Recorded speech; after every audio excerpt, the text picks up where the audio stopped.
Hi, everyone. My name is John Doring, and this is ZoomTRAK.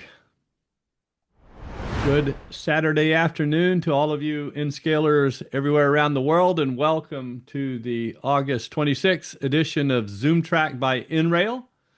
NRail is the organization promoting N-scale model railroading. That includes N-TRaK and T-TRAK and FreeMoN, club layouts, home layouts, and no layouts. Whatever your pleasure, if it's an N-scale, you're in the right place. We're all about the knowledge, the camaraderie, and the joy of model railroading in the normal scale. So again, welcome. Welcome. We got a full lineup as we usually do on Saturday afternoon. We'll start with Steve Englehart and talking about Sun Lakes. We have, as we often do, a Talkin T-TRAK video, and then also a video today on AI and model railroading that Matt Shikaro has put together.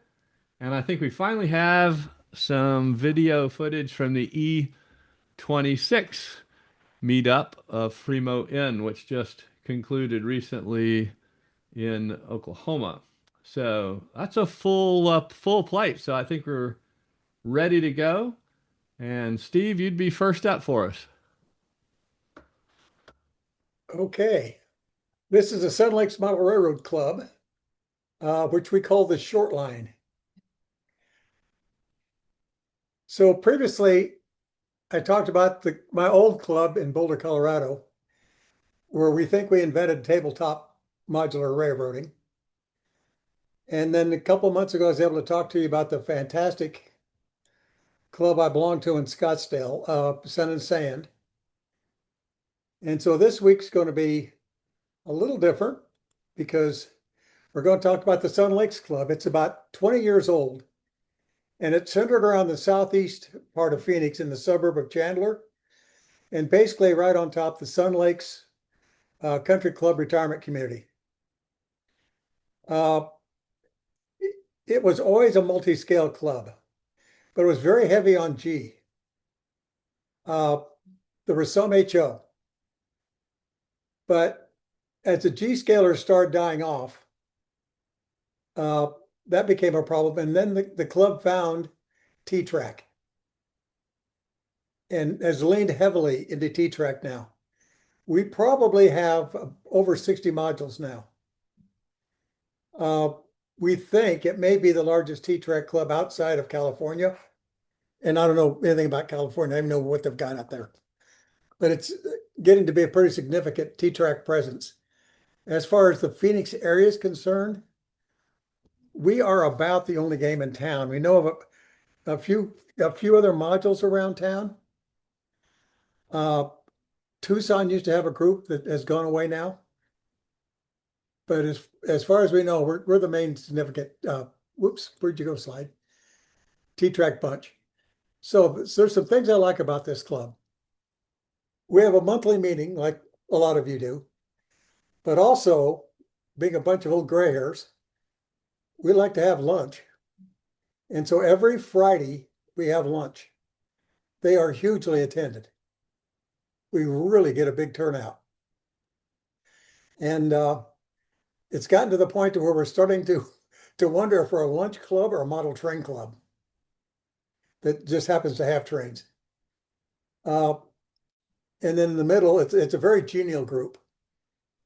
So we recently had a G-scaler come to us. He says, I really wasn't sure I wanted to go get involved. He said, but boy, I'm coming to these lunches. I'm having so much fun. I've got to join up. So he has. And then the third thing I like about this club is that when I went to the Boulder Club, I think I mentioned that there were 6 master model railroaders in that club. And so if you liked and appreciated modeling, that was a great club to be part of. because as any of you who are involved with the achievement program know, to be a master model railroader, you also have to promise that you'll help others in the hobby. And that's one of the big things I like about that program. Well, when I got to this club, I thought, man, I bet there's some more master model railroaders here, because everybody's helping everybody else, doing all kinds of things to help each other, their layouts, repairing each other's trains, doing all kinds of stuff. And some of the modeling is mind-boggling. And that's what I want to focus on today, is not so much on our T-TRAK, because we do it like you do it. But one thing we do really well is we've got a bunch of really good modeling. So let's look at a piece of it. So this happens to be an exact to the inch copy of the Arizona State Capitol building. There was a retired Chicago architect that built it. It's mostly plastruct and styrene and those things. It's all scratch built. The picture doesn't show how copper colored the dome is, but the Arizona Capitol building, the dome is copper. And it's made out, and the dome on this building is made out of actual copper sheet. But this building is a to the inch copy. It lives in its own little travel case. And then when we get somewhere, we take it out and we set it on this in module. And we're having to be more careful. When the architect had this thing, he had it insured for $10,000, believe it or not. And we recently were set up at a country club, and a drunk came out of the bar, and he fell, and he missed this module by about 4 inches. He easily could have fallen on this. So now we're a lot more careful about where we put this in loop. Now this module, or this model, this is a Torvilla Castle. If you go near the Phoenix airport, you'll see this sitting on a hill. And they gave us the blueprints, and they gave us all their paint colors. So then one of the members took his laser and built an exact copy of the Torvilla Castle. This thing's legendary. There's great stories behind it all over the place. It's built on top of a hill, but the guy on top of the hill didn't get along with the guy at the bottom of the hill. And the guy at the bottom of the hill built a bunch of livestock feeding pans right at the bottom so that the smell would go up and keep the people in the castle from opening the windows. Why do you keep popping back on me? So our club standards, all modules have to be lit. We are actively lighting everything on the modules.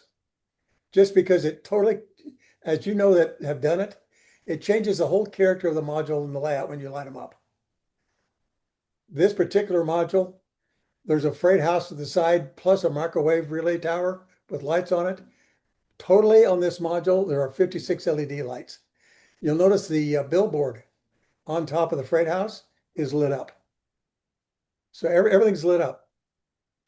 All modules the front has to be painted black. That's so that people don't focus on anything but the module. You know, they don't look at that wood surface. All modules have to have desert or western scenery. All modules have to be the T-TRAK standard, of course. All modules connect to a standard accessory line. So all these modules, as we were starting to light them up, people were starting to do their own power supplies. Some of the modules were lit by 9-volt batteries, some by AA, some by hooking into the accessory power. There's all kinds of things. So we said, we're stopping that. We're going to make an accessory line that they can all look into. So we've done that.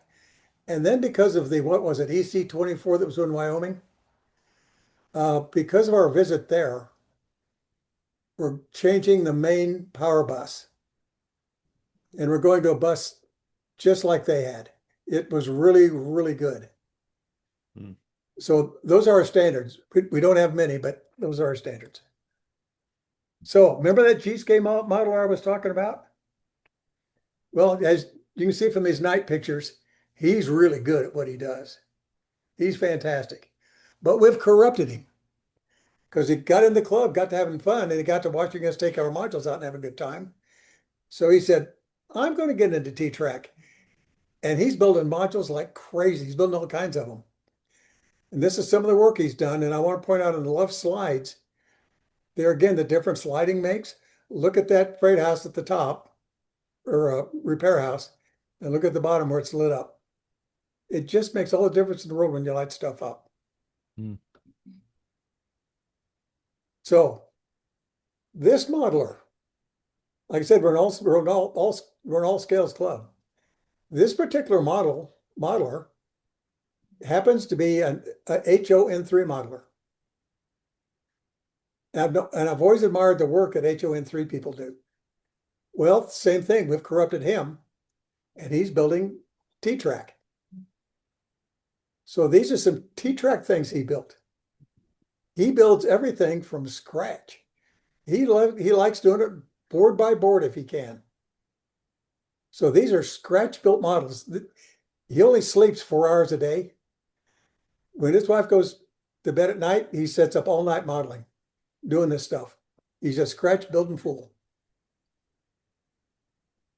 This was an HO guy who has built T-TRAK modules now. You can see he's big on detail. I love these cows down standing in the pond. That's a great touch. It's another one of his scenes. Now, this guy, remember I mentioned the guy with the laser. So he was an HO modeler. These were kits that he built for his HO, but he goes so far as to do things like those awnings, those kind of things. He does a lot of accessory stuff when he builds buildings. He really dresses up the scene. But like I said, he's got a laser. And we focus on the Old West when we can. So the next slide is going to be his Old West module. Of course, he made this sign with the laser. Now look at those buildings on the right. He made all those with his laser. He's probably made 18 or 20 buildings now with the laser. And you can see that the detail and how good they look.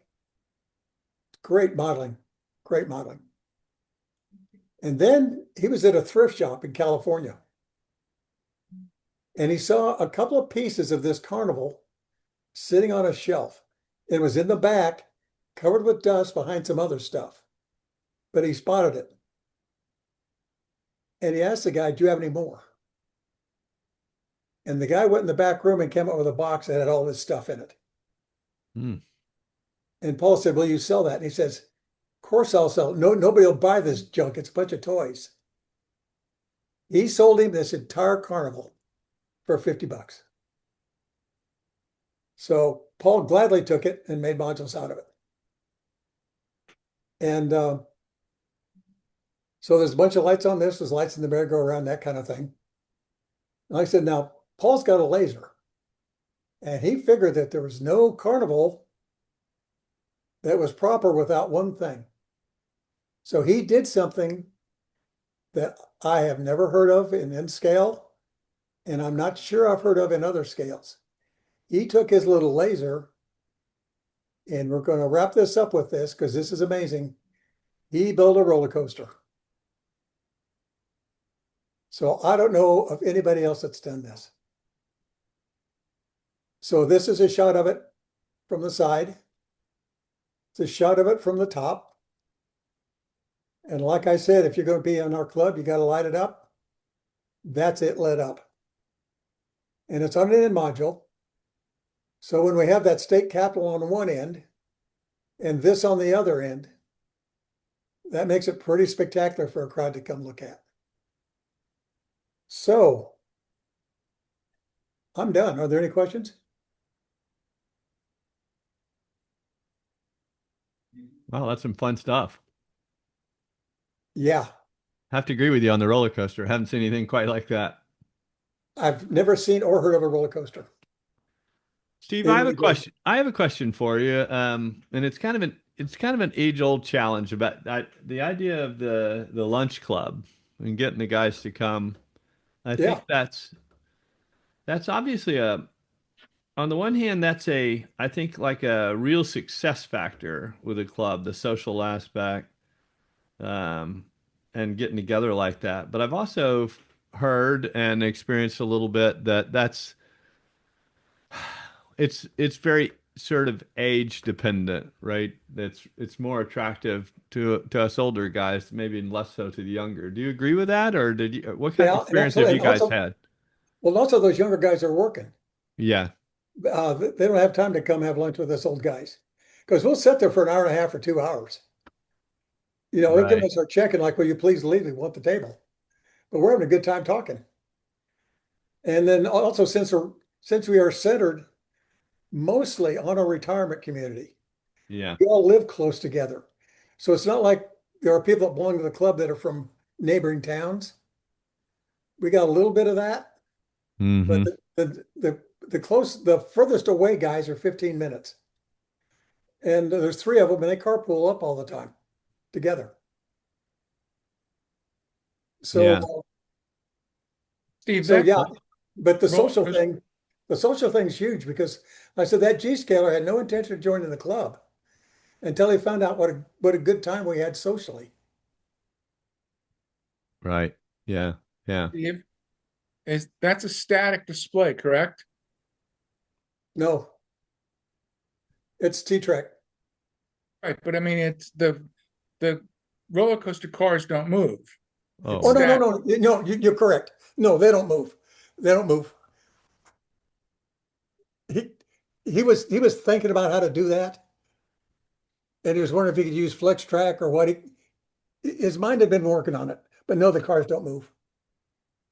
Yeah, I saw one on an NTRAK module. I think it was in Milwaukee 10 years ago, and the cars were oversized, but he used some sort of a chain to move them, and it was kind hmm. of hokey because they were oversized. But Yeah. yeah, it looks great with lights. We don't light a lot, and it really does make a difference. Well, these Yeah. days you could. I don't know if many of you know it, but Cato's come out with a new locomotive called a Shorty. So it's got a little tiny mechanism under it that's about an inch long. Yeah. So you could take a Shorty mechanism and put it under all these cars he's got on here, and then just put flex track on here. I think make this thing work. I mean, you could also use Z scale or T scale Yeah, um, yeah, mechanisms to do it. yeah, And of course, the classic roller coaster has a chain drive to get you up the hill, and then after that, it's all just gravity pulling it downhill. So something like that could be done too. yeah. Because I imagine putting that Shorty on those crates is not going to get it.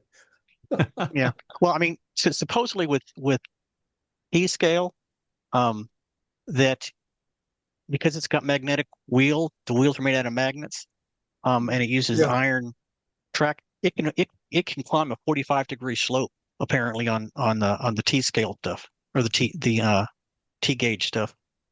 yeah. Okay. Well, that's great, Steve. Thank you for sharing and for sharing so Well, thank you for several allowing me. different pictures of different clubs in your area. That's great. Yeah, I love the part of the program when a bunch of in-scalers sit around talking about using smaller scales to do something else, as if we're not crazy enough already. Yeah, well, I've always thought for a mine train using a smaller scale for a mine train would be good. There you go. Good point. All right, very good. Let's go to our next segment here, which I believe will be the Talkin' T-TRAK. Fantastic.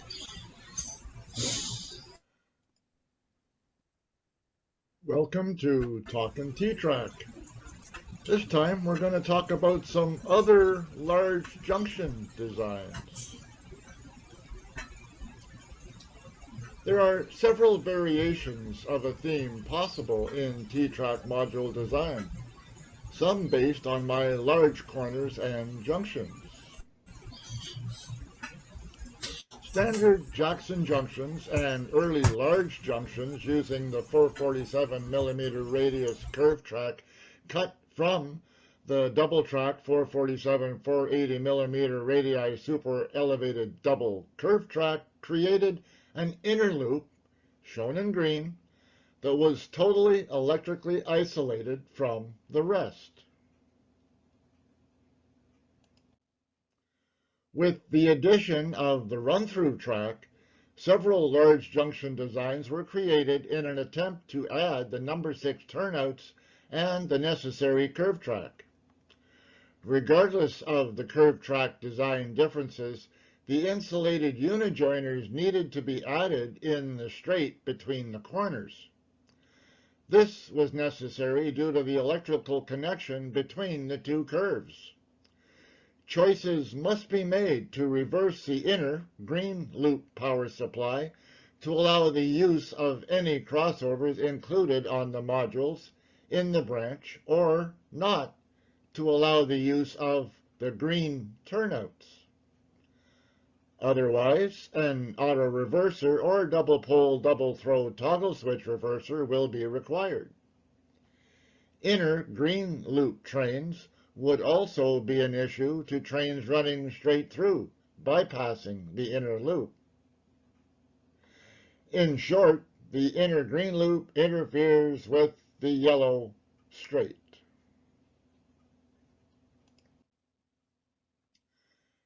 Dave Ferrari's photo of Jim Nolan's junction-style module from the NRail newsletter of November-December 25 is shown on top, and modules of a similar idea at Evanston 24 with a single between them is shown on the bottom.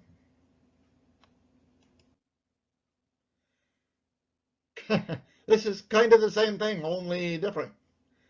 Not knowing the build details of those two junction-style pairs of modules, I created these based on the design of the alternate large corners of my large junctions and corners.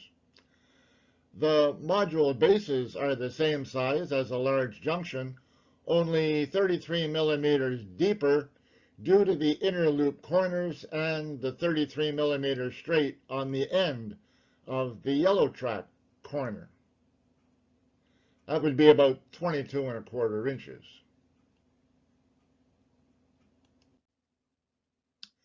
Now, these modules are perfectly compatible with large corners at the opposite end of a branch.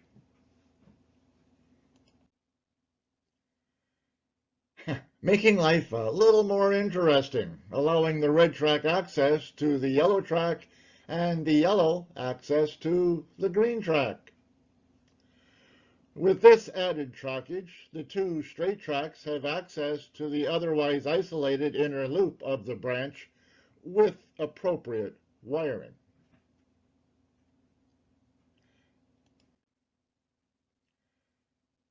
And again, by now you should know that I enjoy making wiring life difficult, so we can have more fun running trains and not just watch them running around circles on our layout's loops. Module wiring, as always, starts with the T-TRAK standard blue-white, white-blue. Wiring reversal, or an auto reverser or double pole double throw toggle switch reverser, will be required to allow the most varied operation of trains between the three tracks.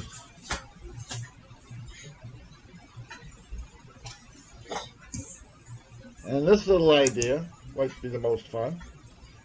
Adding portable double crossover singles to each side of a pair of these modules allows mainline trains on both tracks access to both of the connected branch loops. To do so, the yellow track supply would need to be reversed to allow red trains to cross over. To use the green turnouts, the inner loop, again shown in green, supply would also need to be reversed. But that means only the green turnouts could be used, not any crossovers on modules in the branch.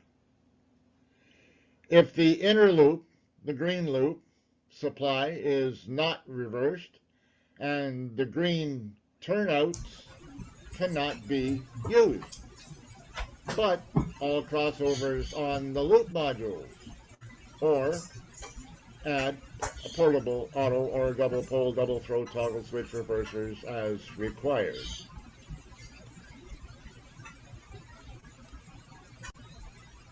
This diagram shows the makeup of my idea of the Jim Nolan junction. And don't forget, you'll need a left and a right.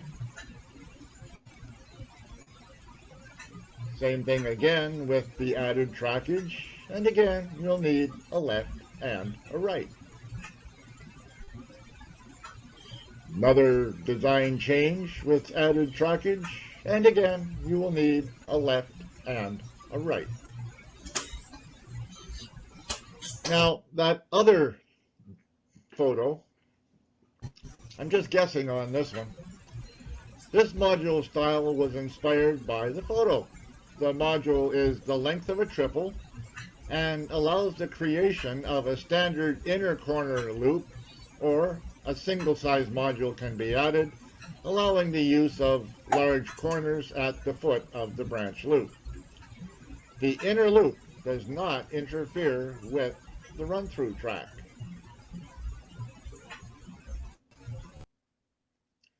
This diagram shows the bits and pieces for such design. Again, you need a left and a right. Thanks for watching.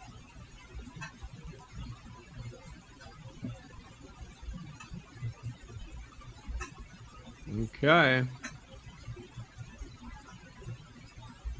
More options. We've done something similar with large radius junctions using just 481 radius and number 4 switches, which allows me to have what I call a bypass junction, which would be the yellow line straight across, and then branches coming up, then the branches coming off the yellow line, and then also using a Y at the point where the two branches come back together to allow for a red line to go, to circle back in and cross over the red line. So, yeah, there's lots you can do. I happen to personally prefer the 481 radius because I want the large radius across the entire main line. That's just me, and that's what ZoomTRAK has established on. We don't use the super elevated corners anymore. We just use 481 radius on the yellow line, and then add 33 millimeters to either end of the red line and the 481 radius. What's the square dimension of those modules? About 22 and a half is about right. I'd have to. I mean, I even though an American, I'm also an engineer, so I tend to think in whole numbers, and do in metric millimeters when I'm talking about T-TRAK modules. I hate fractions, but yeah, it's a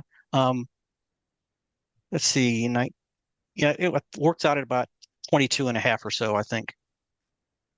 Well, on the corners, on the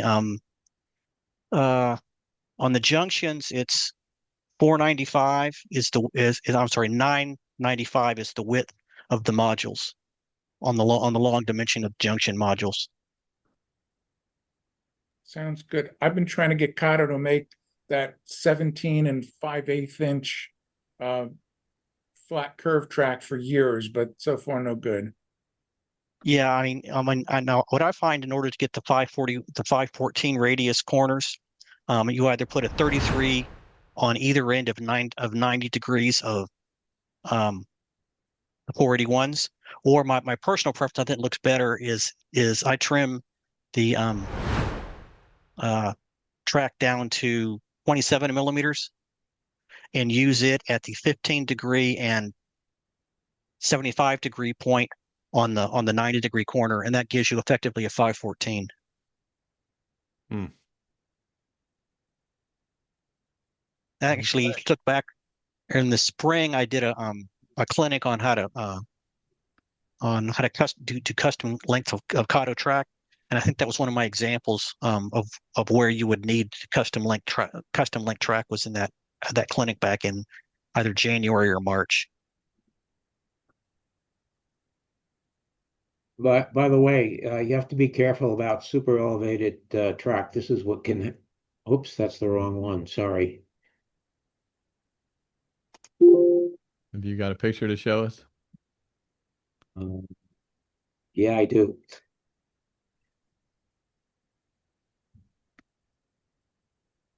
Yeah, we've seen some issues with the super elevated. If you go slow into the Here it curve, is. That's what happened, I think earlier this week on the Horseshoe Curve. Wow.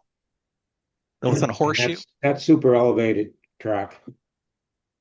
Yeah, I recognize that's horseshoe. super elevated is great for high speed, but for low speed, it apparently can cause problems. Yep. Okay, Bruce, I think we're ready for the next one here. All right. It's going to take a moment here. This will be Matt's AI video, I This think. is Matt's AI. Indeed, it is. And we are about ready to. I had it all set, and then I wanted to show that picture. So here we go with this, and here we go.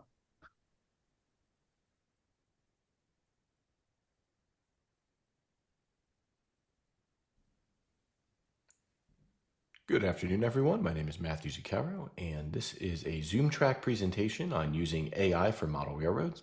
This presentation is adopted from a clinic I gave earlier this year at the New England RPM in Springfield, Massachusetts. Really excited to bring it here to ZoomTRAK for our NRail members. Before we jump into the presentation, let's first talk about the benefits of using AI and what you're hopefully going to get out of this clinic. This clinic's going to show how AI can be used as a tool to help plan layouts, spark ideas for realistic operations, and assist with scratch building projects. There's a lot of value in AI, and my hope is that you walk away from this viewing it as another tool on your workbench, as you would with paints or acrylics or weathering powders. Just another tool that you can pull from and use on your train layout. Quick agenda. So we'll start with an introduction. We'll then dive right into applying AI to your model railroad. We'll look at three key areas: layout planning, prototype operations, scratch building and modeling. And of course, if there's any questions, feel free to put them in the chat. I know Bruce will get them to me. But a quick introduction. So for today's presentation, you're going to be hearing me reference my own personal N-scale shelf layout, which is based on the prototype Black River and Western layout. If you're not familiar with the Black River and Western, it's a short line in central New Jersey, runs between an interchange at Three Bridges with Norfolk Southern off the Lehigh line, and it goes to Ringgoes, New Jersey. There's two online industries. There's a T-TRAK all the way at the terminal in Ringgoes that primarily receives lumber, building materials. And there's also a second industry called GNC Fabcon, which is a concrete fabricator. I use AI quite extensively in the planning and operations of this layout, for instance, to generate switch lists for operations, as well as planning and assist with operations and modeling. When we talk about AI in this presentation, we're honing in on one specific type of AI called an AI chatbot. These are conversational tools. They can answer questions, generate ideas, help with research, and even analyze photos. So you'll see that there's a lot of use cases for using something like ChatGPT. What's great is ChatGPT, for instance, has a lot of information on techniques, ideas and inspirations. It can provide reference measurements, and it can even do things like match paint from photos to, let's say, what's in the Vallejo catalog. When we are going through the presentation, you're going to hear me refer a lot to ChatGPT. That's what I personally have adopted and have been using for the past 3 years. However, there are other AI chatbots on the market that are just as good. You have Claude, Gemini, Copilot. What I find is each one is good for good for model railroading, but they all have their pros and cons and kind of their specialties. So definitely, I encourage you to go out, create accounts on all four. All four of them have free tiers that you can take for a test drive and see which one works best for your use case. Now, when we talk about ChatGPT, especially in the context of model railroading, you have to think of it like this, right? It's not a search engine like Google. It's more like a conversation with someone who has read a million books and articles. Now, ChatGPT and most of the other AI chatbots that I just showed you, They were trained by reading a huge amount of text, such as books, websites, manuals, forums, articles, and more. Think about websites such as Reddit. Those were incorporated into the algorithms that train these AI chatbots. It works by learning patterns and how people write and respond. And when you ask it a question, the response that it's giving you really is just a prediction on what it thinks is the best answer based on everything it learned. Here's just a quick kind of overview of how it would work. So again, in the context of ChatGPT, you ask it a question, what is N scale? It's very quickly, in the matter of milliseconds, going to go through its volume of information, and it's going to formulate an answer. One thing to keep in mind is the type of data, again, that these chatbots have been trained on, especially what would be relevant for what we're doing with our model railroads. These AI companies do not publish, for the most part, what materials make it into the algorithm. However, we can use kind of our best guess to assess what type of model railroad information could be present in these models. This includes books, so think about licensed published materials related to trains, railroads, and model railroading. So these companies like ChatGPT do go out to publishers and license materials to be included. Also online articles as well as hobbyist blogs. So information from forums like Trainboard, Reddit, hobbyist websites, those likely have been sucked in. Wikipedia, of course, has also been included in most of the AI chatbots, as well as historical content. So think about general knowledge in regards to U.S. railroads, rolling stock industry, scenery, regions, and history. More recent AI chatbot versions can directly access the internet as well. This was not the case all the way up to even as early as a year ago. So this is really a nice feature to have. It can go out directly on the internet and bring in the most current information to your conversation. If you get inspired from today's clinic, feel free to go ahead and set up an account on any of the chatbots. Again, the one that I use personally is ChatGPT. To get an account, just go to chat.openai.com. You sign up with an email address, or you can link it to your Google, Microsoft, or Apple account.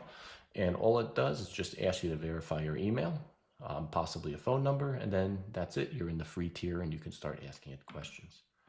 One thing to keep in mind is this concept of prompt engineering. So like I mentioned earlier, when you are working with an AI chatbot, it's like having a conversation. And like any good conversation, you want to make sure you have the proper context.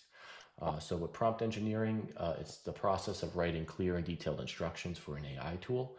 So for instance, instead of asking ChatGPT, hey, just give me industries for my railroad, make sure you provide it with a little bit more details, right? So a stronger way of wording that question would be, hey, can you suggest realistic rail-served industries for a small N-scale New England branch line in 1985, a limited space and a focus on switching operations?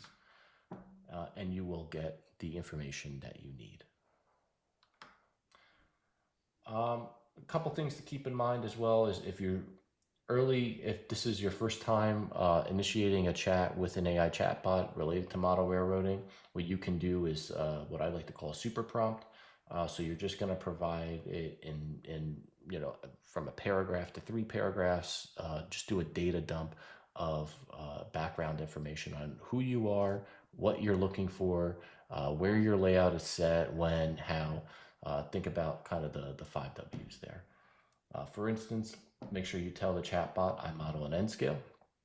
I'm interested in northeastern U.S. railroads or western railroads or midwestern or prairie grange railroads, the time period, if there's any prototype railroads of interest like CSX, Norfolk Southern, Black River, and Western, as well as if there's any themes or scenery interest. This will really help the chatbot discern what's the best response in future questions that you ask for. A couple things to keep in mind, though, it often does not pull from copyrighted sources unless the content was freely available online or licensed. And again, these companies do not disclose who they have licensing deals with for the most part. So Model Railroader, for instance, may or may not be in the training algorithm for one of these chatbots. It also may not access current product catalogs. Again, it can go out on the live internet, but there's still a lot of restrictions in terms of the sites that it will go to or where it will be directed. So just keep that in mind when you're trying to get current product information or data directly from a manufacturer. One workaround to that is you can download, if the manufacturer has a PDF catalog, you can download that and just upload it right to the chat. I do that a lot with Cato, I'll go and download their catalog, upload it into my AI conversation, and now the AI has the most recent data to work with. Lastly, and I'm sure you have heard about this in the news, AI does do this thing called hallucination. So it can hallucinate an answer where it provides false information, even though it's really confident that it's right. It may be written as if it was. It's especially notable for modelers as it can generate results based on data aggregated from multiple prototypes as opposed to a single prototype. So what I mean by that is it may be giving you a response that instead of being based on, let's say, just CSX, as you asked it to, it's pulling in data from Norfolk Southern, Union Pacific, but presenting it as being only from CSX. So just keep that in mind.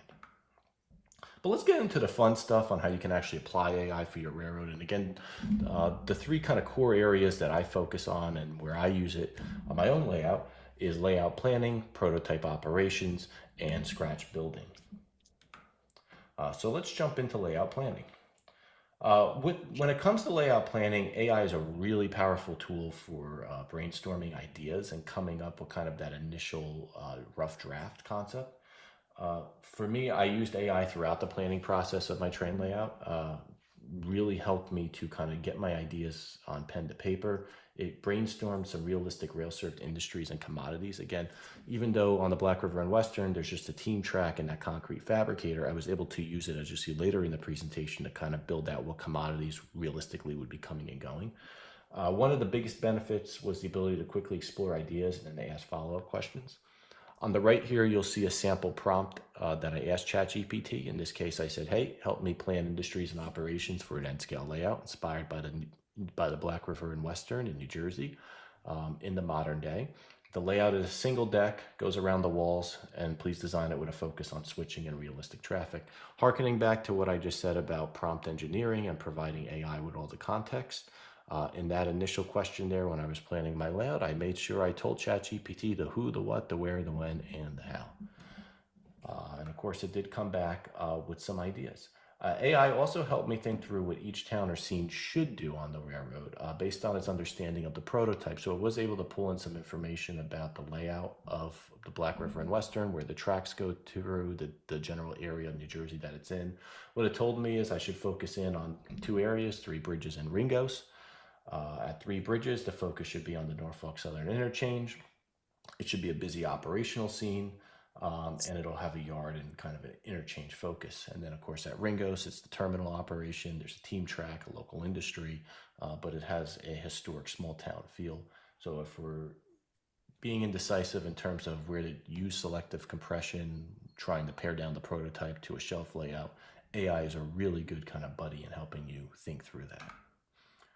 Let's look at another example, and this is planning a plausible freelance town and scenes. I know freelance model railroading is really a hot topic in the hobby, and there's a lot of benefits to kind of launching your own freelance railroad. In that case, let's talk about how AI can help you with a freelance town. So in this example, you're building a T-TRAK module set in the 1950s, but you want it to feel authentic with realistic names and a sense of local history. I'm really, really horrible in coming up with using my imagination. So AI again kind of steps in and helps me as a tool. So what I did is I asked ChatGPT, please give me 10 fictional small town names in Pennsylvania inspired by coal country history. Suggest names for industries that would have existed in that town during the 1950s. So again, I'm giving it the who, the what, the where. And the response came back with 10 different names, right? One it proposed was called Ash Hollow. The other one's Pine Valley. There's another one called Summitville. And then for the industry ideas, gave me 5. It came up with Red Creek Coal and Coke, Glade Valley Ice and Storage, Elk Run Tool and Die Works, Broadfield Feed and Grain, and Hollow Ridge Brickworks. And all 5 of those are error appropriate industries that you would find in a small town in Pennsylvania. Another idea too is visualizing scenes. So again, sometimes I struggle to use my imagination. AI steps in and it can help me create kind of a visual image of a scene that I'm wondering if it would, how I could kind of frame it or stage it on my layout. In this context, I asked ChatGPT, I would like to model a passing siding with a small industry and a forested hillside behind the backdrop. And it came back with a recommendation. It said, how about a gravel company or a stone yard nestled between the tracks and the slope leading up to a dense forest? And not only did it provide that recommendation, but it also provided a nice little sketch of the image. All right, let's talk about how we can also use AI in layout operations. Again, I used AI extensively to build the operating plan for my shelf layout. It allowed me to develop believable freight traffic and operations. It helped me determine inbound commodities and shippers. So once you identify the two industries on the layout, the T-TRAK and then the concrete fabricator, it built out what commodities and what shippers I could realistically have coming and going, what the inbound and outbound products are, the traffic frequency, as well as the likely AAR car types. And it even generated that nice little chart that you see on the right, where it summarizes kind of the inbound and outbound car frequencies, what it would be carrying, feed, cement, lumber, precast, ag supplies, as well as, again, some ideas in terms of, maybe think about some seasonal traffic variations. So when it's harvesting season, maybe have a little bit more traffic at the T-TRAK. I really leaned on AI as well to assist with researching AAR car types. So the switch list software I use is appropriately called Switch List. I'm a Mac user. It's only available on Mac. But one of the key components of the software is pairing every car with a specific AAR car type. What I did is I took the AAR car type list, a couple of them that were available on the internet from the 90s all the way up to, I think, the most recent one I was able to get my hands on was from the early 2000s, imported them into ChatGPT, as well as exported my rolling stock inventory that I have already in Excel. I imported that into ChatGPT, and then I asked the AI to evaluate whether the AAR car types assigned to each car in my inventory was realistic. What happened is, in behind the scenes, it was able to kind of go through my rolling stock inventory, and it came back with suggestions. So for instance, if I potentially misclassified a car, it'll let me know. It also highlighted where I was missing cars that were on my operating plan, my traffic plan for my shelf layout, but I either just didn't have in my inventory or I didn't have enough to meet the expected traffic that I was going to generate. So this was really a helpful assistant for that. It also helped me, again, when I went into my switch list software, to make those pairings between car descriptions and the AAR car type. It also further explained how different industries would use each car type and what commodity it carried, so that was helpful. When would I use a 2-bay hopper versus a 3-bay versus a 4-bay, for instance.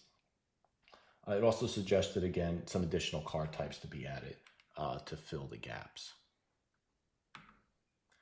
All right, let's talk about now scratch building and how AI can help you with this. And this is kind of an area of the model railroad that I'm really starting to break into more and more.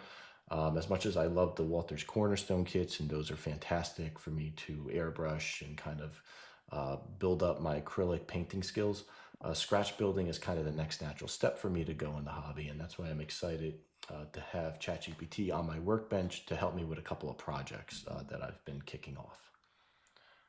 The first example of using AI in model railroading, scratch building, is with painting structures and making signs.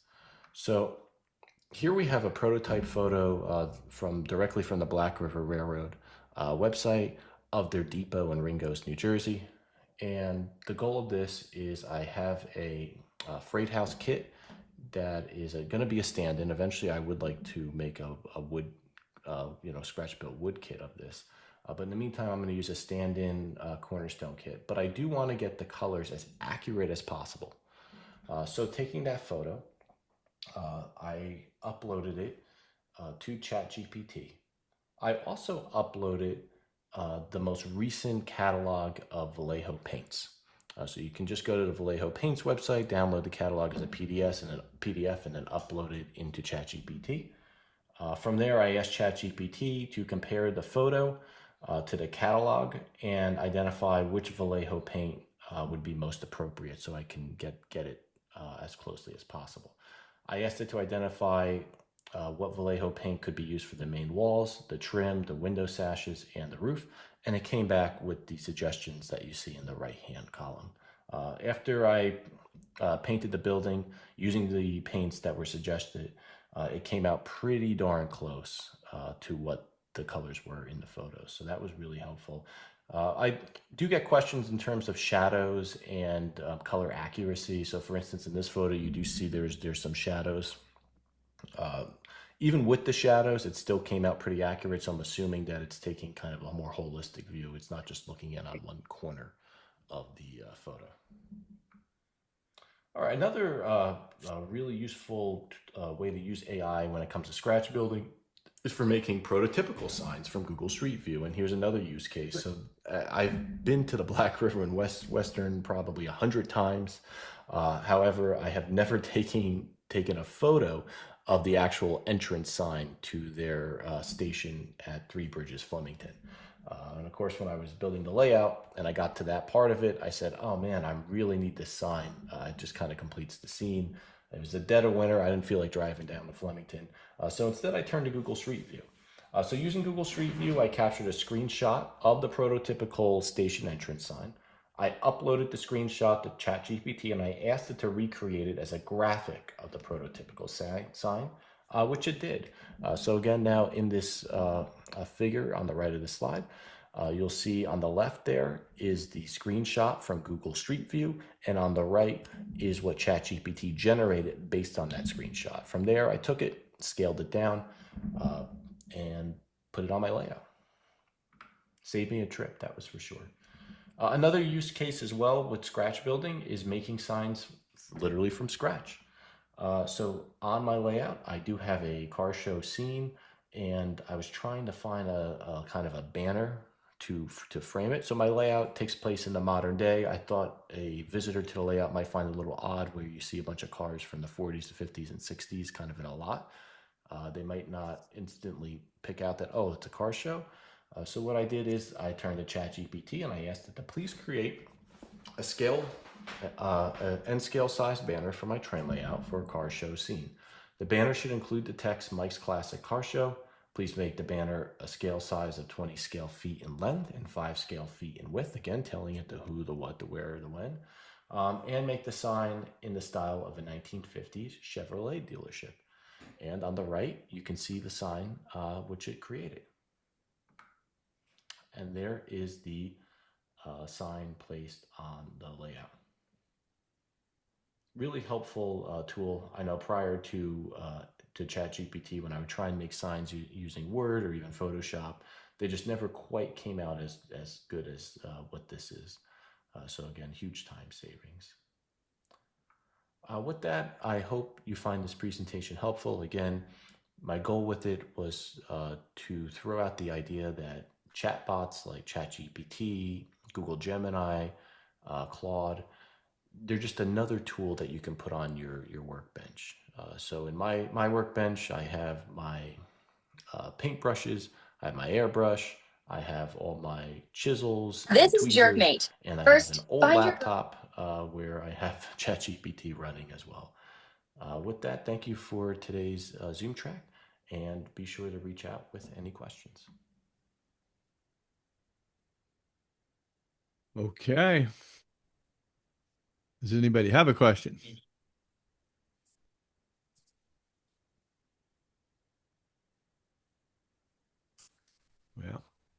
Yeah. Plenty of good uses. If you are experimenting with chatbots and you have had conversations but haven't yet discovered what a project is, I would encourage you to look into that, because if you have individual chats, then the AI can't see into all those different chats that it historically had with you. But if you organize them all as a project, so you set your model railroad up as a project, then all those chats will be related, and it will learn over time a lot more about the subject matter and increasingly get better. So that's another little tip if you haven't got that far yet. Okay, I think we're ready for the last video of the day, Bruce, which would be from E26. in Oklahoma City here. Okay, yep, we're gonna start this off, and How long is it, Bruce? just a second. This is about 15-minute video. Would like to thank Cameron LaFleur for putting this together. And what we're going to do in a few minutes is put up the survey for today. This is it's actually Elk City, where we had the meet, which included Free-Mo-N and NRail and T-TRAK. And this is the, I'll say non-Free-Mo-N layout. Right now we're on a one-track layout that will eventually run into the NRail layout. So this layout is going to be in Oklahoma City in November, and or at least the one-track modules will, with some of the other modules included. This originally was a layout that was given to Oklahoma NRail and by some folks down in Texas, and the club took it and did some re-scenicking of it. And right now we're going through two modules called Oak City, and we haven't started operations on here yet, but as you can see, there are lots of industries, and we're intending to do some operations soon. This is the refinery, Clark Oil, and now we're going to come around the corner, and you will see Lake Junction off to your right, and we're going to go across the bridge. Lake Junction is actually in Spokane, Washington, and this was built by Lee Williams. It is prototypically accurate, but it has because of the fact that prototypical accuracy was more important, it's a little awkward in terms of trying to fit it into a layout. Right now we're going to end up going through some ZoomTRAK modules, ZoomTRAK, and they had crossovers there that helped get us over to the yellow or blue track, but in this case we stayed on the red one. I'm going to go ahead now and launch the one. By the way, off on the right you can see some boats. Unfortunately you can't see them completely, but that's the Normandy, and that is one beautiful model.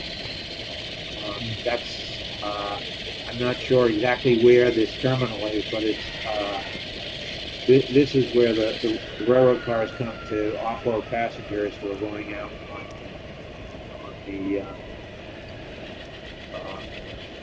steamship lines.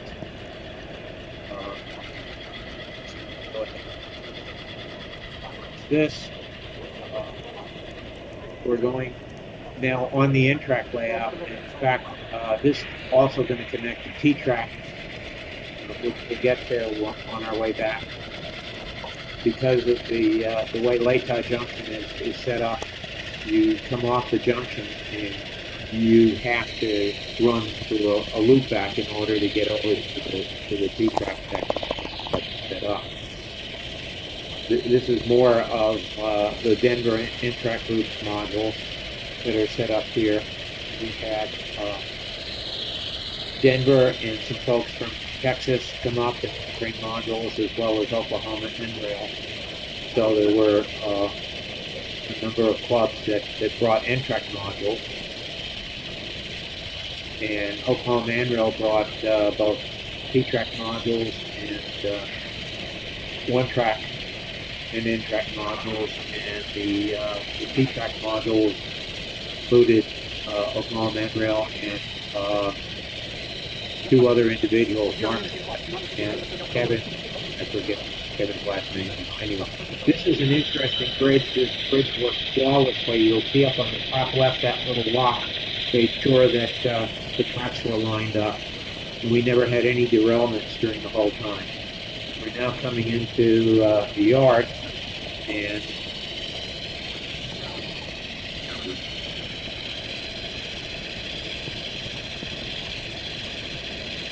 This is 16-foot yard.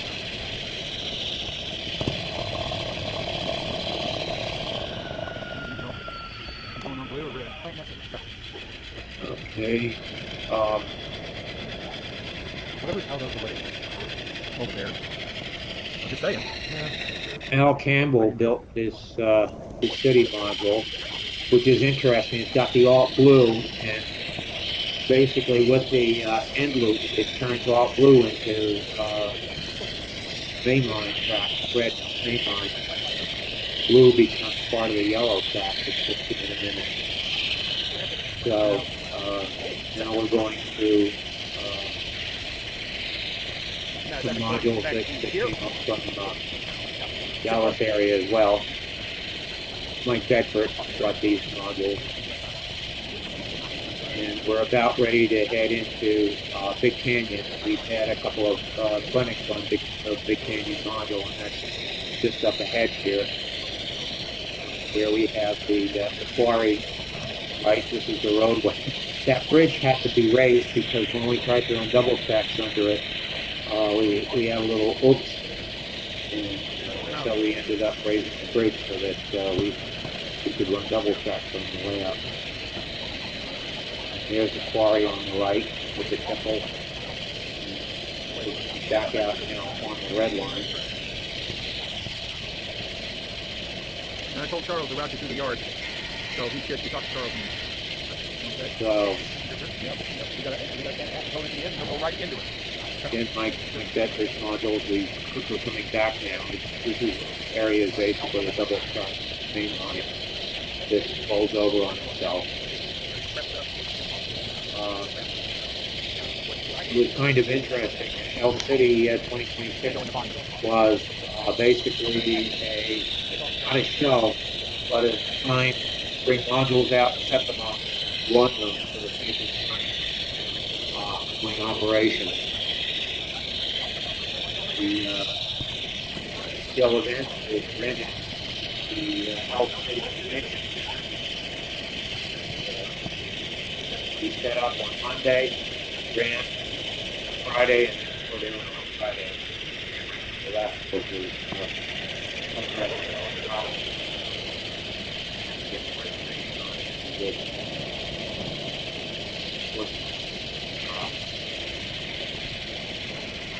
Oh, here we are going back over that bridge. Diesel bridge that allowed us to leave.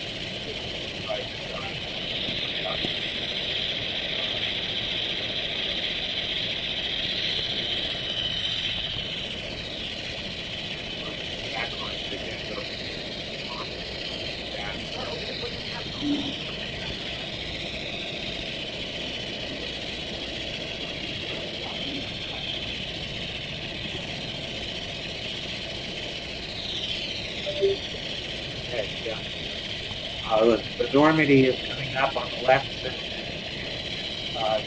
Charles posted information about it.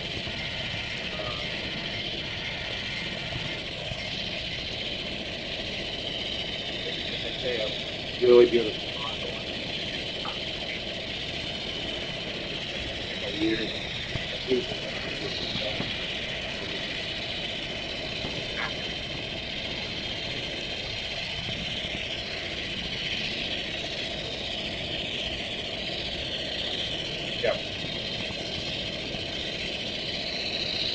This particular character layout is N-TRAK/1-TRAK/T-TRAK layout, and we will also have the signal N layout further down the line. This T-TRAK layout is excellent. So set up a video. This is where the train shed is for the train.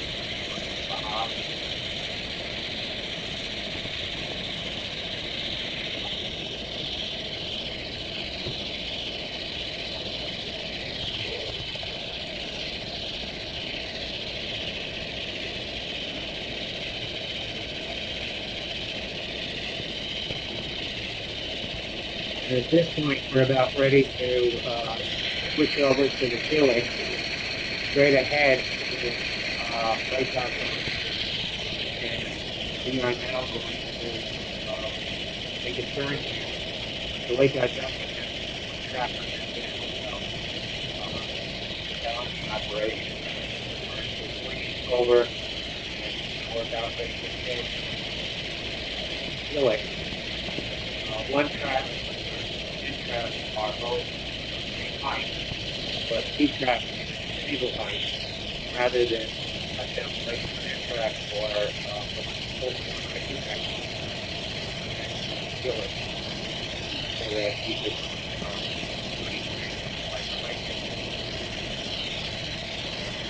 had a couple of both here right up in the newsletter.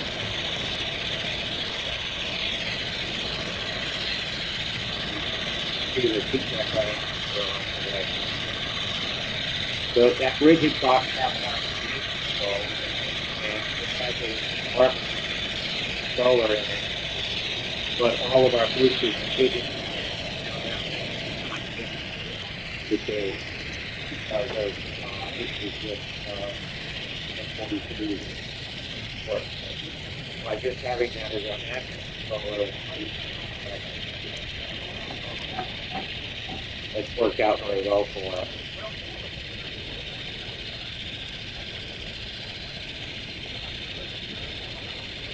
So this is Mark Smith module, and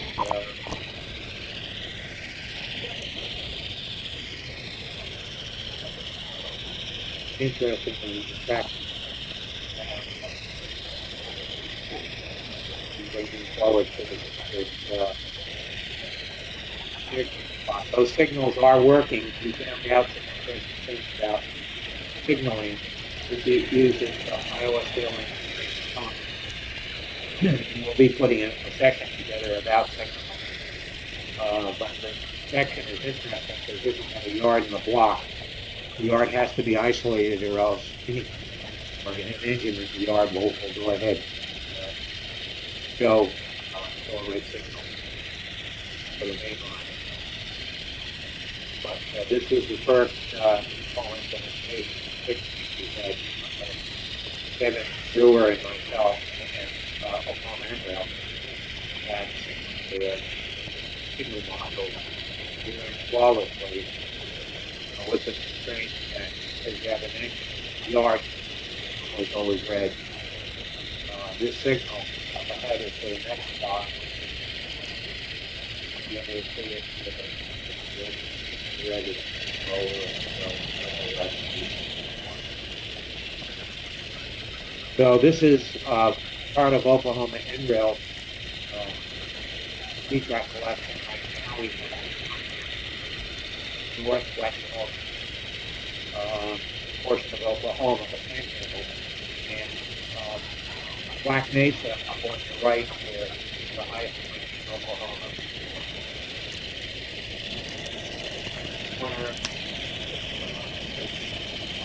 Cushing, which is basically the pipeline, oil pipeline back under the world. Across the Verdigris River, which, believe it or not, provides a ocean-going seaport in Oklahoma.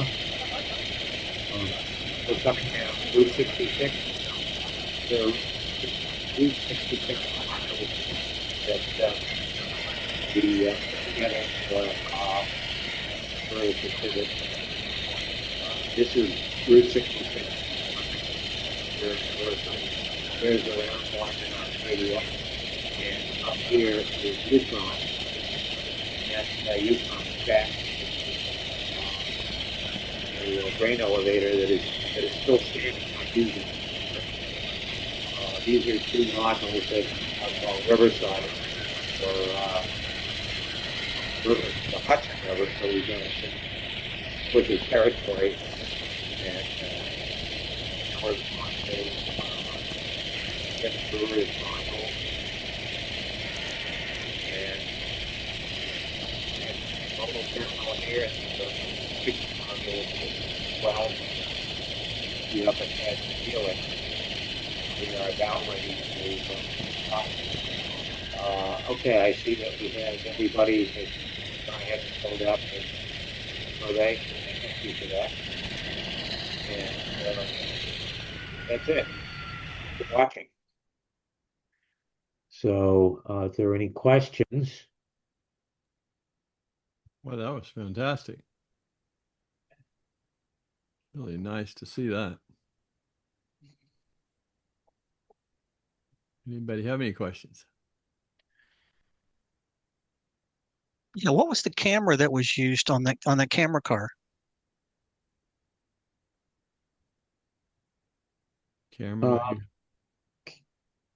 I don't know. Cameron put that together, and maybe we can get him to do a presentation on that. He posted in the chat. If you open up the chat and scroll up, he posted what it was. He did. Okay. Says he tore apart a Oh, there it is. Okay. SQ-13 and put it on a flat car with a microphone and pushed it ahead. Yeah. Yeah. I always thought putting a camera into a dummy locomotive and then double heading it would be a good way of doing it at a show or something. I actually do that on one of mine. I've got a small medical camera in a locomotive, dummy locomotive. It works, but it doesn't work nearly as clearly as that one did. Oh, But Yeah. and I also have one in the observation car, so you can see both of them at the same time, what the engineer sees and what the people in the observation car are seeing. Yeah. Fantastic. Well, yeah, we just need to get cameras smaller for N scale. Oh, if you can get them in your cell phone, you can get them in an N-scale engine. Yeah, but it's finding somebody to make it. I know it's technically feasible. Is it available? Yeah. It used to be, but that company I think went out of business or something. yeah. I've gone ahead and used a Panasonic motorcycle helmet camera, and it's no longer available, but it does fit on a flat car. It's not camouflage, but it definitely will clear. It has the clearance to get through on N-scale. The micro endoscopy cameras work really well for that too, especially if you take them apart. They will fit in an engine.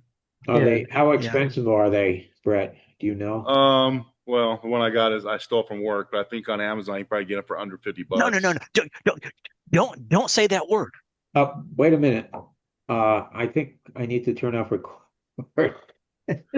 I won't lose. I won't lose You my job. borrowed it, right? You borrowed my job it. is secure. I'm okay. No, you strategically relocated it. But you get the endoscope ones, the tubular ones on Amazon. Looks like even under $20. Looks like they plug into a cell phone though, so I don't know how they would work. Maybe they're battery operated too, but you can take those apart and you could fit that lens into the front of an engine and pull the wires back a different way, make a dummy engine. Yeah. And then it's a matter of, do you have it sending the image to record on the train, or do you have something that can transmit it into a monitor somewhere and show a live stream? Yeah, they make Wi-Fi ones too, especially those little cube cameras like Cameron was using. They come in a Wi-Fi version too. The one I linked wasn't the Wi-Fi version, but they come in a Wi-Fi version. The Panasonic camera that I have will do both. It'll record on a card, and it'll also broadcast on Wi-Fi. So there are a couple of alternatives. One thing then there's the issue.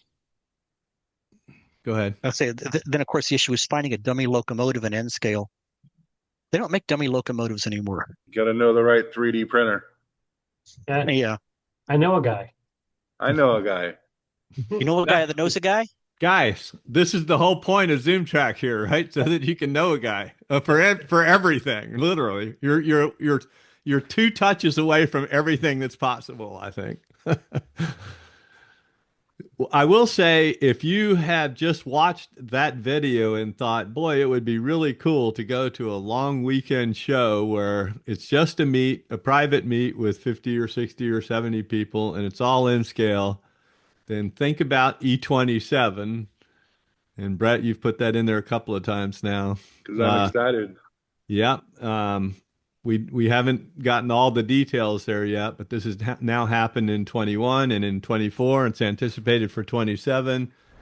It happens in southwestern Wyoming, which sounds like it's almost on the road to nowhere, and it sort of is, but it's not too far from Salt Lake City for those that would be flying. And many people have proven it's only 1,000-mile drive or so for a lot of people in the country. It's a great bringing place if you modules. model. It's a great place if you model UP.